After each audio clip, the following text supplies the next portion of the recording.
Hey guys, we're back. We're back to me chilling out at 2200 plus rating and ripping on this poor Canada Masters. So I know I said we are gonna do some Indiana Jones music, but I think it's a little hard to talk over. So we're actually gonna do some classic lo-fi beats. Um, I haven't reviewed this game. I just know I want it. So I'm gonna be going through the moves with you guys, and I'll try to explain what was going on. Keep in mind it's bullet chess, so anything goes. And here we go. Let's begin. So in this particular game, I was 22-10. This was to get to 22-15, which at the time was my second highest rating ever. So high stakes. Let's go. So I've got the black pieces again. I think I actually lost to this guy about half the games when I was white, but I won almost every game when I was black. So maybe I'm better at teaching black bullet openings than white bullet openings. But again, we've got the nice little Finchetto. Watching out for the Lafong. We don't want that. Gonna protect over here. He's grabbing some center, doing everything he should do, as we'd expect from a Canada Master. But let's see where I get the better of him. So nice development here. Non-committal, which is a good thing in bullet. Really non-committal. Usually in a classical game, this is problematic if you've got your knights tucked away like this because you're losing a lot of tempo. He's got good control of the center. Might be a little bit of trouble, but in a bullet game, we're just fine. So he's bringing the knight out. Knights on the edge usually aren't great, so that's probably not too good there. But he brings it back. Um, Here just castles. He's got a good threat that's coming, but now I figured it was time to attack in the center. So we got to be careful with what we take, because if we take with the pawn after he takes there, he'll have two pieces X-raying this knight, and we'll just lose it. So my plan here is to take with the knight afterwards. If he takes, he closes it off. Here, just lose a piece. Not too good. There we're closing it off. That's the kind of things I like. If he tries to attack here, I'm just going to close it off here, and his queen won't be able to get in. I'm guessing that's what happened, and it is. So now if he gets that under there, I'll just happily take the rook there. If he takes this, I'm probably going to take with the knight to develop the piece. And knights are good blocking pieces because, well, they call it an octopus if it's right in the center, since it reaches everything. And a bishop, if it's blocking, is really just like a pawn. But a knight could still be doing some things even if it's blocking. So, just like I said, that's good that I could predict my own moves. Here, bringing it back, probably just a little waiting game. That looks good. That looks good. But now he's got a really nice check that we're not going to be able to stop.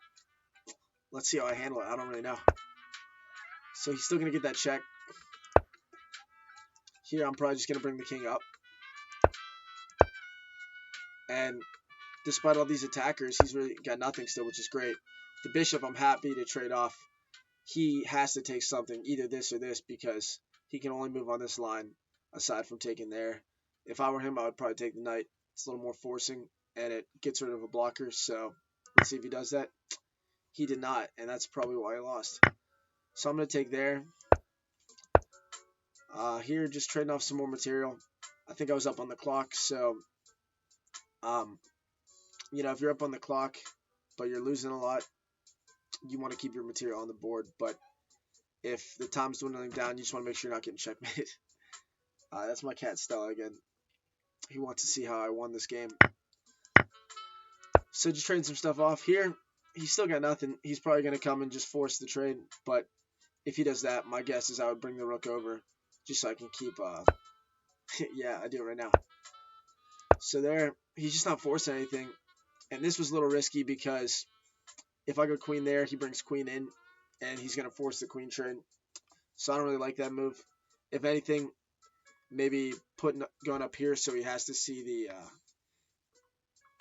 the en passant, which not a lot of guys see in bullet, but he's a Canada Master, so he probably would have seen it. En passant is when, off the first pawn, if you move it 2, he can actually take this way, even though the pawn would be up here. And it's a weird move, but it actually makes the game flow a little bit better. So I take that. I don't think he put me in check, if I remember, but he definitely should have. So now I'm just gaining a tempo, attacking the knight. There, probably just going to support. Yeah, I guess we're getting close. I'm just trying to throw in some checks. Here I want to make sure he's not getting a check. Now we have to trade off the queens. And I'm guessing that he's getting low on time. Certainly he's beating me in terms of how this position looks, but he should have managed his clock better.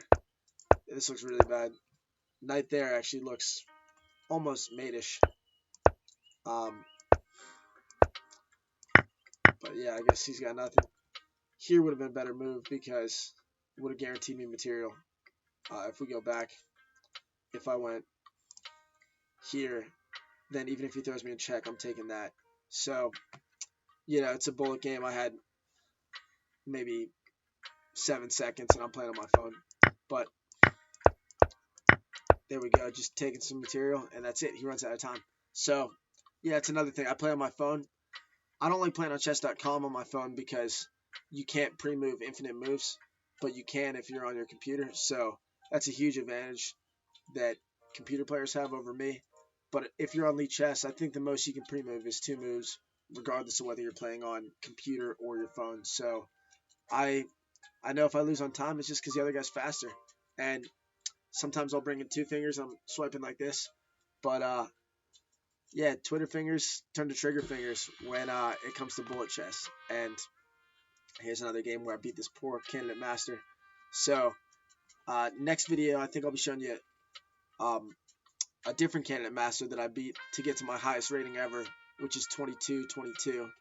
And that's another game with some mistakes, but you got to make creative mistakes in bullet, and that's what I'm here to teach you. So as always, hit me up at Zach in the Box on YouTube. I'm happy to challenge anybody. I don't really like streaming on the computer while I play because it's too slow. I'm better on my phone, but once I get a better setup, I'll start playing you guys on here. So, see you for the next video.